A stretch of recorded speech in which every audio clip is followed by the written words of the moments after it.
Fala, povo de Deus, tudo bem? A paz do Senhor a todos. Primeiro dia da nossa campanha, o preço da desobediência. Nós vamos ler o livro de Jonas, do profeta Jonas, amém? Nesse mês de junho, primeiro eu programei que eu iria falar justamente sobre Jonas. Depois eu pensei, não, vou ler o livro de Atos, porque é um livro muito maior. Jonas são apenas 4 capítulos, enquanto Atos são 28 capítulos. Já vai cobrir o mês todo e vai ser bênção também. Mas o Senhor Jesus falou comigo, amém? Por meio de um sonho, de uma visão, e me direcionou a estar lendo o livro do profeta Jonas, amém? Então, esta campanha, o preço da desobediência, é a resposta de Deus para alguém, quem sabe para você, porque afinal o Senhor te trouxe aqui, não é mesmo? E nós vamos aprender um pouco sobre este profeta que é tão famoso. E a Bíblia começa dizendo, no capítulo 1, no versículo 1, a palavra do Senhor veio a Jonas, filho de Amitai, com esta ordem. Então atente já para uma coisa no versículo 1. Quando Deus fala conosco, Deus não está sugerindo, Deus está dando uma ordem, porque Ele é o nosso Deus, porque Ele é o nosso Senhor, porque Ele é o nosso Rei. Então nós devemos obediência a Ele. Então quando Deus fala, não é apenas uma sugestão, é uma ordem. Amém? Versículo 2. Jonas, vá depressa à grande cidade de Nínive e pregue contra ela, porque a sua maldade subiu até a minha presença. Então Jonas agora ele recebe uma ordem de Deus para ele ir até uma cidade. Que cidade é essa? A cidade de Nínive. O que acontece em Nínive? Nínive é um povo pagão, Nínive é um povo que matava de forma cruel servos de Deus, profetas de Deus, e agora Jonas tem a missão de ir até aquela cidade e falar, gente, se vocês não se arrependerem, a mão de Deus vai pesar contra vocês, a ira de Deus vai descer contra vocês, como por exemplo aconteceu ali em Sodoma e Gomorra, quando Deus fez chover fogo e enxofre do céu, amém? Então Deus está aqui punindo o quê? Punindo o pecado, olha, pregue contra ela porque a sua maldade subiu até a minha presença. Então Deus está punindo o pecado, ou iria punir, né? Mas a Bíblia diz no versículo 3, mas Jonas fugiu da presença do Senhor, dirigindo-se para Tarsis, desceu à cidade de Jope, onde encontrou um navio que destinava-se àquele porto. Depois de pagar a passagem, embarcou para Tarsis para fugir do Senhor. Então, o que Jonas fez? Procurou fugir da presença de Deus.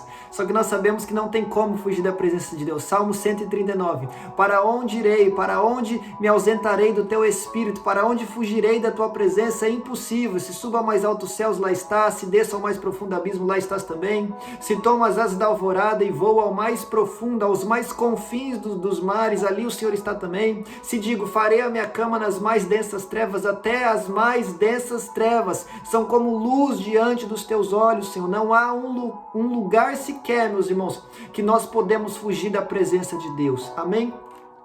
Versículo 4. O Senhor, porém, fez soprar um forte vento sobre o mar, e caiu uma tempestade tão violenta que o barco ameaçava arrebentar-se. Então preste atenção. Existem tempestades que nós passamos nas nossas vidas. Ou seja, existem lutas, existem adversidades que vêm de Deus, Por quê? Para que Deus nos conduza novamente ao caminho dele. Para que Deus nos conduza novamente ao querer dele, ao propósito dele. Para que Deus nos traga de volta para a sua presença. Amém? Tem momentos que Deus precisa nos apertar para que a gente entre no prumo de Jeová, para que a gente entre no caminho novamente de Jesus, que é estreito, que é difícil. Tem tempestades nas nossas vidas que é fruto da nossa desobediência. É fruto da nossa desobediência. Há tempestades nas nossas vidas que não vêm de Deus. Por exemplo, ali em Mateus capítulo 8, a Bíblia diz que os discípulos estavam ali no barco com Jesus e uma forte tempestade os alcança. O que Jesus faz? Levanta os braços, repreende a fúria do mar, a fúria do vento, e a tempestade cessa. Então, quando a tempestade não vem de Deus, Deus a repreende, Deus nos guarda, Deus nos protege, Deus nos livra, Deus nos dá alívio, Deus nos dá descanso, Deus acalma a tempestade. Amém? Mas e quando a tempestade vem de Deus, o que é que nós precisamos fazer? Porque Deus não vai repreender o que vem dele mesmo, senão ele estaria negando a si mesmo. Então aí não é Deus que tem que fazer algo, somos nós que temos que fazer algo. O quê? Nos arrependermos, nos voltarmos para Deus, falar: Senhor, erramos, vou voltar para o teu caminho, vou voltar para a tua direção, vou voltar a obedecer a ordem que o Senhor me deu lá atrás. Amém? Então nós precisamos identificar: esta tempestade que eu estou vivendo é de Deus ou não? Eu estou em obediência ou não? Eu estou em santidade ou não? Eu estou vivendo de acordo com o querer de Deus ou não? Amém? Versículo 5. Todos os marinheiros ficaram com medo e cada um clamava ao seu próprio Deus, e atiravam as cargas ao mar para tomar o navio mais leve.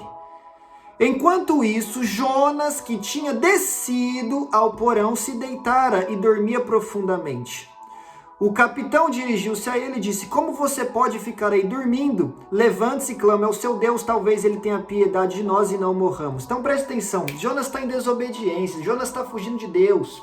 Ele está dormindo fisicamente, mas vamos trazer para o nosso lado espiritual aqui. Quando a gente se afasta do caminho do Senhor, quando a gente tenta fugir da presença dele, do chamado dele, da ordem dele, da palavra dele, o que acontece? Nós dormimos espiritualmente, nós morremos espiritualmente. Por isso que a Bíblia diz em Efésios 5,14: desperta tu que dormes, levanta-te dentre os mortos e Cristo te iluminará. Quem está dormindo espiritualmente é como alguém que está entre os mortos, é como alguém que está morto. E Jesus está falando: desperta, meu filho, desperta, minha filha, se levanta daí, se levanta de dentre os mortos. Você não está morto, não é para você estar nessa condição, é para você estar vivo, é para você falar do meu nome, é para você viver na minha presença, é para você viver o meu propósito, a minha promessa, o meu querer para você. Mas você precisa despertar, você precisa se levantar. Você precisa permitir que Cristo ilumine a sua vida, ilumine a sua mente. Você precisa tomar a decisão de obedecer ao Senhor, porque a primeira consequência de desobedecermos a Deus será o quê? Será nós dormirmos, nós morrermos espiritualmente. Tá bem? E isso é muito grave. Versículo 7. Então os marinheiros combinaram entre si: vamos lançar as sortes para descobrir quem é o responsável por esta desgraça que se abateu sobre nós. E lançaram sortes, e a sorte caiu sobre Jonas, e por isso lhe perguntaram: diga-nos, quem é o responsável por esta calamidade? Qual é a sua profissão? De onde você vem? Qual é a sua terra? E a que povo você pertence? Versículo 9, Jonas respondeu: eu sou hebreu, adorador do Senhor, o Deus dos céus, que fez o mar e a terra. Ou seja, o meu Deus é quem está no controle de tudo isso aqui que está acontecendo. Versículo 10, então os homens ficaram apavorados e perguntaram: o que foi que você fez? Pois sabiam que Jonas estava fugindo do Senhor, porque ele mesmo já lhes tinha dito lá atrás no começo da viagem. Versículo 11, e visto que o mar estava cada vez mais agitado, eles lhes perguntaram: o que devemos fazer com você para que o mar se acalme? E respondeu ele: peguem-me e joguem-me ao mar, e ele se acalmará, pois eu sei que é por minha causa que esta violenta tempestade caiu sobre vocês. Ao invés disso, os homens se esforçaram ao máximo para remar de volta à terra. Não tem como remar contra a vontade de Deus. Amém? Não tem como. Vamos deixar isso aqui bem claro. Não tem como o ser humano remar contra a vontade de Deus. Deus é mais forte, Deus é mais poderoso, Deus é maior.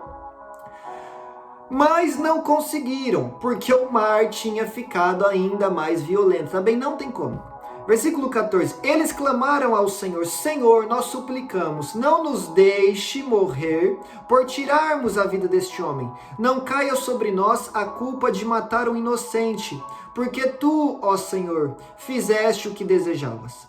E em seguida pegaram Jonas e o lançaram ao mar enfurecido, e este se aquietou. Tomado de grande temor ao Senhor, os homens lhe ofereceram sacrifício e se comprometeram por meio de votos. E o Senhor fez com que o grande peixe engolisse Jonas, e ele ficou dentro do peixe 3 dias e 3 noites. Então, vamos lá. Primeira coisa, era para Jonas ter morrido. Amém? Era para Jonas ter morrido. Tanto é que os homens oram aqui no versículo 14. Senhor, nos perdoa por tirar a vida desse homem, mas é o Senhor mesmo que está no controle, a situação está caminhando para isso, nós vamos ter que lançar ele no mar, que o Senhor nos perdoe por matar esse homem. Certo? Então era para Jonas ter morrido. Só que Jonas não morre. Por que Jonas não morre? Porque Deus não permite que Jonas morra. Porque Deus tem um propósito na vida de Jonas. E talvez você que está me ouvindo já era para estar morto. Já não era para estar vivo. Mas está vivo. Passou por um deserto, passou por uma tempestade, quem sabe foi desenganado pelos médicos, passou por uma doença terrível, um acidente terrível, não sei. Mas talvez já era para você estar morto e você não está, e caiu aqui nesse vídeo porque Deus queria te falar, ainda há um propósito do céu para a sua vida. Se você está na terra, é porque o Senhor ainda tem algo para fazer em você e através de você. O salmista diz, não morrerei, mas viverei e contarei os feitos gloriosos do Senhor. Se você está aqui vivo, é porque Deus ainda conta com você, meu querido. Amém? Há um propósito de Deus para a sua vida. Há um propósito de Deus para a sua história. Tá bem? Segunda coisa que eu quero dizer. Aqui, versículo 17. O Senhor fez com que um grande peixe engolisse Jonas e ele ficou dentro do peixe 3 dias e 3 noites. Então vamos lá. Primeira coisa e mais importante. Isso aqui está falando sobre Jesus também. Isso aqui também está apontando para Jesus. Vamos pular lá para Mateus, Evangelho de Mateus, no Novo Testamento, capítulo 16, deixa eu achar aqui rapidinho, capítulo 16, oh meu Deus, me ajuda aqui sim, capítulo 16, versículo 4, né?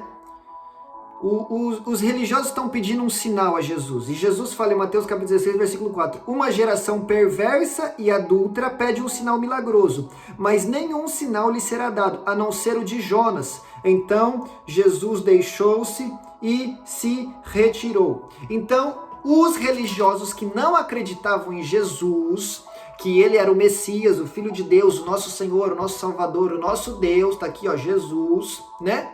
Eles pedem um sinal ao Senhor, prova que o Senhor é quem você está falando. E Jesus fala, não provarei nada para vocês. O único sinal que vocês têm é o de Jonas, que ficou 3 dias e 3 noites no ventre do grande peixe. E nós sabemos hoje já que Jesus Cristo morreu, mas ressuscitou ao 3º dia. Amém? Então esse versículo 17... aponta lá na frente para o que Jesus vai fazer. Jonas fica 3 dias e 3 noites no ventre do grande peixe. Jesus fica 3 dias morto, mas ao 3º dia ressuscita. Amém? Então aqui em Jonas é um sinal profético que aponta para o nosso Senhor Jesus. E Jesus, antes de morrer, disse, o único sinal que será dado será o sinal do profeta Jonas. Jonas ficou 3 dias e 3 noites no ventre do grande peixe, mas depois saiu de lá, viveu, profetizou, cumpriu o propósito de Deus para a sua vida. E Jesus morreu, mas ao 3º dia saiu da tumba, aleluia, pregou o evangelho, profetizou, apontou para o fim dos tempos, esteve ali na presença dos seus discípulos, subiu ao céu, se assentou à direita de Deus Pai, e hoje ele vive e reina para todo o sempre. Ele é aquele que aparece no livro de Apocalipse, na ilha de Patmos, e fala para João, João, eu sou aquele que estive morto, mas hoje vivo para sempre. Amém? Então, a principal coisa para nós tirarmos daqui é isso, é quando aponta para Jesus, tá bem? Mas eu quero finalizar com outra coisinha aqui. Jonas desobedeceu, amém? E nós estamos falando aqui sobre o preço da desobediência, e Jonas desobedeceu. Aí o que a Bíblia diz? Que Jonas decidiu descer para Tarsis, mas primeiro ele precisa descer para Jope, para depois descer para Tarsis. Aí no navio ele desce para o porão e depois ele desce para o fundo do mar, no ventre do grande peixe. Jonas tem 4 descidas na vida dele a partir do momento que ele desobedece a Deus. Desce para Jope, desce para Tarsis, desce para o porão, desce para o ventre do grande peixe. Quando Jonas desobedece, ele vive 4 declínios na sua vida. E assim é comigo e assim é com você. Quanto mais nós desobedecermos a Deus, mais nós vamos descer, mais nós vamos nos afundar, mais nós vamos sofrer, mais nós vamos nos afastar da presença de Deus, do amor de Deus, da paz de Deus, da alegria de Deus, da esperança de Deus. Quanto mais nós desobedecermos, mais tempestades virão ao nosso encontro, porque o Senhor Deus está trabalhando em todo o tempo para nos levar para perto dele. E se for preciso nos apertar, enviar uma tempestade ao nosso encontro, ele fará, para que a nossa alma seja salva. Jesus está mais preocupado em salvar a sua alma do que te abençoar na terra. Então, se for preciso que na terra ele te faça passar por uma aflição, mas isso faça com que você volte os seus olhos para ele, assim será feito, como foi na vida de Jonas. Então, quer um conselho que fica para você e para mim? Porque a Bíblia é a espada de 2 gumes, corta aí, mas corta aqui também. Não desobedeça, mas viva em plena obediência ao Senhor Jesus, amando a Ele acima de todas as coisas, vivendo em santidade e cumprindo o querer de Deus na minha e na sua vida. Amém? Que o Senhor te abençoe e eu te espero aqui no próximo capítulo.